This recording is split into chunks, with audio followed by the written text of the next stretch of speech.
I forgot how great this is. Wow. This is just sick.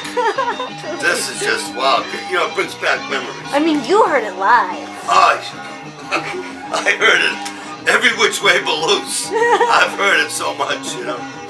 But these Crusaders I saw at the Berkeley Performance Center, which, if you ever see a concert, and there's another one that was called Southern Nights, but it's spelled K-N-I-G-H-T-S, and they're all dressed up in Crusader outfits, and they're all leaning on each other. That's awesome. And it was, every one of those albums were phenomenal. My favorite one was Free as the Wind.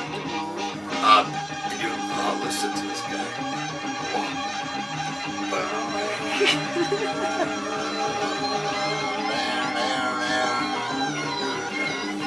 This is just wow. I'm gonna buy the CD. It's just been so long, you know.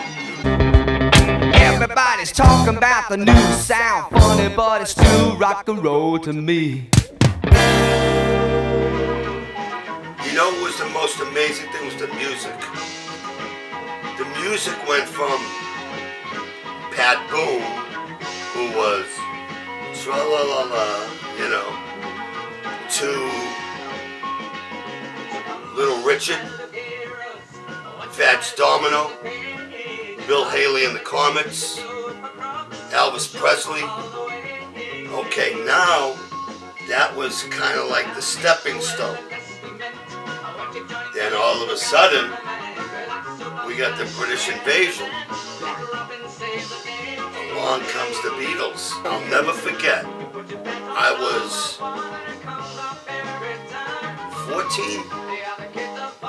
13, 14 years old maybe. And I'm walking up High Park Ave from Cleary Square with two buddies of mine and these two girls. And we got a transistor radio, okay? And on comes, I Want to Hold Your Hand. What the fuck? I never heard of it. We never, who the hell are these guys? This is phenomenal. And the reason why it was so phenomenal, there were simple words. They got the puzzle and they finally figured out how to put it together. And those simple words were phenomenal. They did. You have a bunch of awesome Paul McCartney solo stuff. Yeah. There's... Or actually, maybe I should play one of those. You could probably tell Paul me. McCartney, his very first album, which he's wearing this one? fur coat in the winter. It looks like a buffalo. Yeah, this one here. This is great. I mean, this album is fantastic. And one of the main reasons why this is so fantastic, he played all the instruments, you know, but the music itself is, Junk is really good. Man, we was lonely. Really, we were lonely. Man, and lovely Linda, he's talking about his wife. I think it's really cool that Linda took all the pictures, too. Like, that's their daughter. Oh, yeah. Valentine's Day, every night. Every Night is a great, great song. One's that Thick as a Brick. Oh, yeah, great album. You got to understand that this particular, everything that's here, he sings about. Your sperm's in the gutter, your love's in the singing. It's an actual newspaper. You can open the whole thing up, and you can turn the pages. You gotta understand, I saw this guy probably 5 times. Really? So, there's about 30 of us. Okay, now, we all played this, not this particular album, but had played this album and his Aqualung album to death. I mean, we could all probably sing all the words to you verbatim. Yeah. You know, track all the track. guys that we were living in Jamaica playing, you know. So, tickets go on sale for Jethro Tull at the Boston Garden. I mean, the original Boston Garden. Not like it is like the TD Garden today, Yeah. you know. This is, he sat with the rats, you know what I mean? But, so we bought 30 tickets. It was 30 of us going. 30 of your friends? How old are you? I was 21. I'm 21. Okay. But the difference is everybody was a hippie back then. There's 30 of us, the Jethro Tull concert. In this, Ian Anderson, who is the flute player and the singer for Jethro Tull. Oh, he was really good.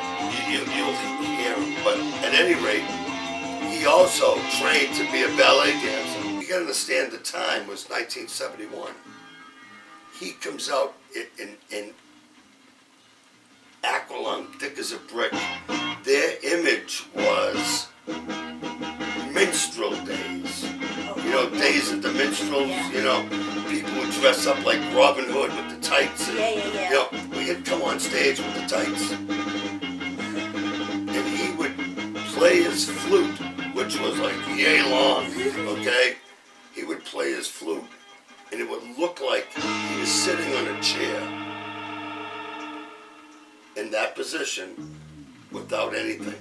In this newspaper, they talk about a 10-foot rabbit standing there in the middle of the stage. There's not a whole lot of band.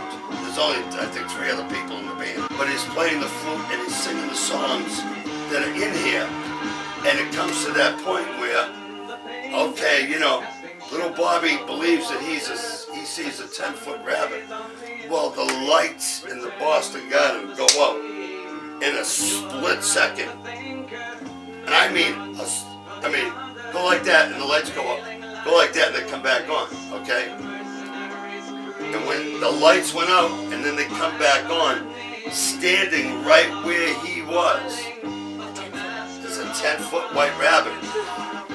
And the rabbit's standing there, and everybody in the place is going, whoa! So the rabbit says, yeah, you're nudging your buddy next to you, asking him, is there really a 10-foot rabbit standing here? And bang, the lights go out, and bang, they come back on, and there's Ian Anderson, blowing the flute, looking like he's sitting on a chair.